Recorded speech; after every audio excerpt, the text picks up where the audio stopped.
ابھی جو وہاں پر تو آلریڈی بھی کے پی کے میں ایتھنک پالیٹکس ہو رہی تھی، وہ پختونوں کی سیاست ہو رہی تھی یا ایک صوبائیت اور قومیت کی سیاست ہو رہی تھی، تو آپ کو وہاں کیا جگہ نہیں مل پا رہی تھی؟ نہیں، جگہ تو مل رہی ہے اور ہم سمجھتے ہیں کہ رسپانس ٹھیک ہے.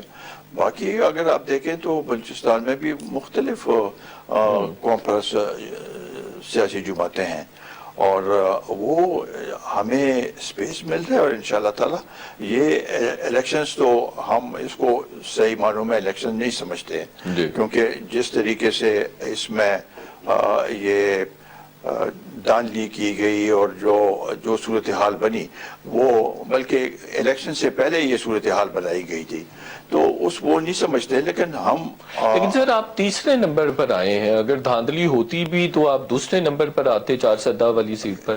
یہ آپ کی بات بڑی اچھی ہے. میرا خیال ہے کہ خواجہ آصف کا ایک بیان الیکشن کے بعد انہوں نے یہ بیان دیا تھا کہ ہمارے اکثر لوگوں کو تیسرے نمبر پہ لایا گیا تاکہ وہ الیکشن اس میں نہیں جا سکے، پٹیشن میں نہ جا سکے. جی، اس وجہ سے پٹیشن میں نہ جا سکے. تو آپ بھی سمجھتے ہیں کہ آپ کو بھی تیسرے نمبر پر جان بوجھ کر لایا گیا تاکہ آپ پٹیشنر نہ بن سکے، چیلنج نہ کر سکے؟ دیکھیں جی، ویسے بھی اگر دوسرے نمبر پہ بھی ہوتا تو میں نے پٹیشن تو نہیں کرنی تھی.